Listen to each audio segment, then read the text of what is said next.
Hi friends, मैं अपने इस यूट्यूब चैनल में आपका स्वागत करता हूं।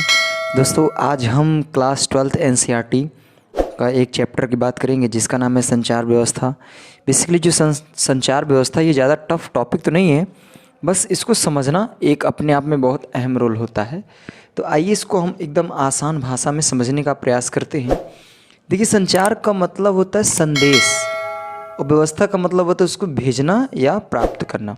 तो संचार व्यवस्था का मतलब होता है संदेश को भेजना या प्राप्त करना ही संचार व्यवस्था कहलाता है। अगर आपसे मैं पूछूं संचार व्यवस्था क्या है तो हम कह सकते हैं संदेश बोलो या सूचना बोलो, तो किसी सूचना को एक स्थान से दूसरे स्थान तक ले जाना या दूसरे स्थान से पहले स्थान पर ले आना ही संचार व्यवस्था कहलाता है। या फिर सीधी सीधी भाषा में आप ये समझ लीजिए कि किसी सूचना को एक स्थान से दूसरे स्थान तक ले जाना ही संचार व्यवस्था कहलाता है। तो ये बात हुई संचार व्यवस्था। देखिए, आज हम जो भी क्रियाकलाप देख रहे हैं ये सभी के सभी संचार व्यवस्था। जैसे मान लीजिए हम लोग व्हाट्सएप में बात करते हैं, तो मान लीजिए हम चैटिंग करते हैं, तो जो भी हम लिखते हैं वो एक स्थान से दूसरे स्थान पे जाता है। तो ये ही एक संचार व्यवस्था है, यानी इसको ही हम कहते हैं कम्युनिकेशन सिस्टम, संचार व्यवस्था।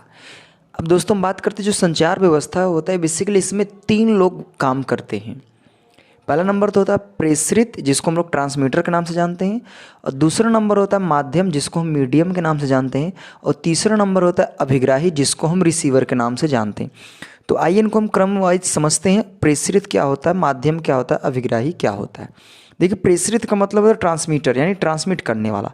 तो जो सूचना को देता है उसे हम प्रेषित या ट्रांसमीटर कहते हैं। देखो, सूचना देने वाला मानव भी हो सकता है, कंप्यूटर भी हो सकता है, इलेक्ट्रॉनिक डिवाइसें भी हो सकती हैं। तो ये सभी की सभी प्रेषित। जैसे मैं आपको एग्जांपल के थ्रू बात करूँ, मैं ये बताना चाहूँ आपको कि आप किसी से व्हाट्सएप में बात कर रहे हो, तो आप कोई चीज़ भेजना चाहते हो, कोई फ़ोटो भेजना चाहते हो, तो आप भेज रहे हो। तो आप जो भेज रहे हो ना, तो आप हो गए ट्रांसमीटर। तो जो सूचना देता है या फिर जो सूचना को भेजता है, दैट इज कॉल्ड ट्रांसमीटर। तो ट्रांसमीटर में मानव, कंप्यूटर और भी जो भी डिवाइसें होती जो सूचना को देने का कार्य करती हैं, वो सभी ट्रांसमीटर हैं। अच्छा, नेक्स्ट हम बात करते हैं माध्यम। मीडियम क्या चीज़ है? देखिए, मीडियम का मतलब क्या होता है? माध्यम का मतलब होता है कि जो सूचनाएं हैं उनको हम किसी न किसी के थ्रू ले जाने का प्रयास करेंगे। जैसे मान लीजिए हम व्हाट्सएप में चैटिंग कर रहे हैं, हम कोई सूचना, कोई फ़ोटो, कोई भी संग्रह हम भेजना चाहते हैं, तो किसके माध्यम से जाएगा? वो व्हाट्सएप कहाँ है? फ़ोन में। तो फ़ोन क्या कर रहा है? वो उसी के माध्यम से वो सूचना जा रही है। तो जिसके माध्यम से, यानी जिसके द्वारा सूचना एक स्थान से दूसरे स्थान पे जाती है, उसी को हम माध्यम कहते हैं। तो माध्यम में आपका हवा भी हो सकता है, वाहन भी हो सकता है, उपग्रह भी हो सकते हैं, और भी तमाम तरह के जो कंप्यूटराइज सिस्टम है, वो भी मोबाइल है, तमाम तरह की जो चीज़ें हैं ये सभी माध्यम एज अ कार्य करती हैं। तो आशा करता हूँ कि माध्यम समझ में आया होगा।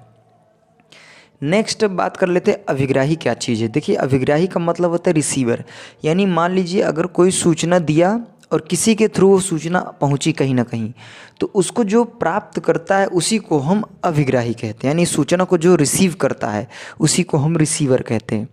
तो एक बार मैं फिर इसको एकदम कंबाइंडली आपको बता दूं। प्रेषित ट्रांसमीटर क्या है? जो सूचना भेजेगा। जैसे मान लीजिए कोई 2 लोग बात कर रहे हो, तो एक बोल रहा है तो वो ट्रांसमीटर हुआ। अब उसकी आवाज़ हवा के थ्रू उसके दूसरे वाले के पास जा रही, तो हवा यहाँ पे क्या हुआ? माध्यम हो गया। अब जो उस आवाज़ को सुना वो रिसीवर हो गया। तो आशा करता हूँ कि प्रेषित, माध्यम और अभिग्राही क्या है ये आपको बहुत आसानी से समझ में आ गया होगा। तो आशा करता हूँ कि वीडियो आपको अच्छा लगा होगा। अगर आपको वीडियो अच्छा लगा तो प्लीज़ लाइक, शेयर, सब्सक्राइब करें। Thank you very much.